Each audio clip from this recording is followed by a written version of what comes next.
At the Shriver Center, the lawyers work to make justice happen.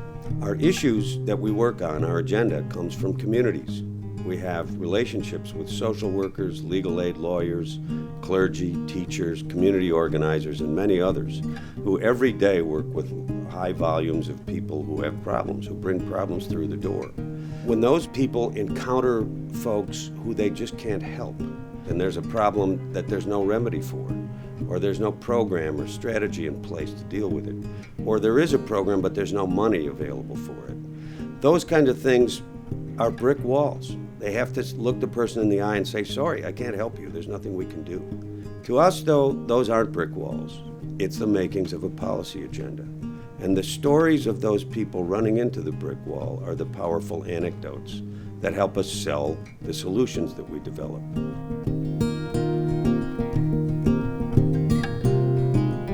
I'm Juan Salgado. I'm the CEO of Instituto del Progreso Latino, organization that serves the Latino community in Chicagoland. For the people that we work with, having a voice is incredibly important. It's incredibly important that, the kinds of things that we're dealing with on a day-to-day basis have a seat at the table, have somebody that's out there actually advocating on our behalf and listening to the kind of things that are important to us. And so we've been very fortunate to have the Shriver Center as that organization that is effective in making sure that policymakers actually do the right things and do the right things as it relates to communities like ours.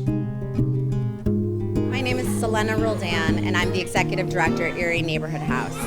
Erie Neighborhood House has a 140-year history of serving low-income working families through education advocacy and skill building. One of our primary programs is our early childhood program, and we've been so fortunate to be able to partner with the Shriver Center and use its education and strategy and expertise and advocacy to help our families that are in need.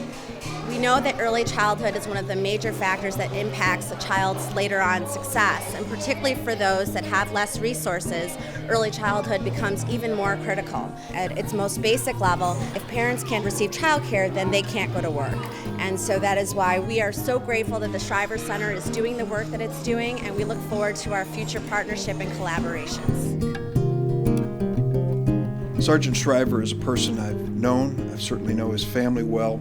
And those of us who are aware of the contribution he has made to America realize that the Shriver Center carries on a great tradition that Sargent Shriver began 50 years ago.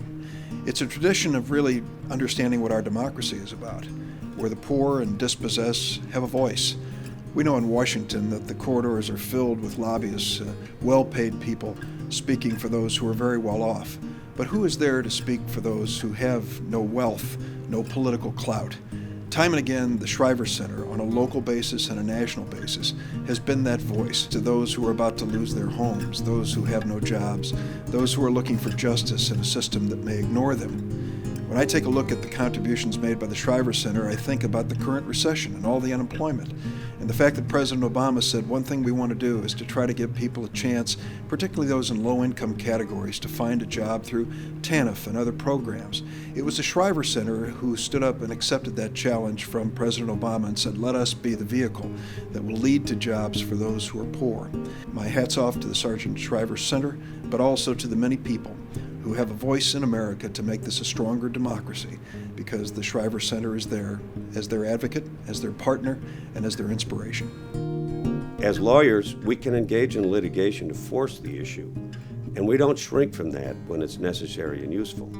But we also have a full array of other strategies to bring to bear to try to convince policymakers and the general public that the solutions we've developed are in fact the right thing to do and a smart thing to do to address the problem.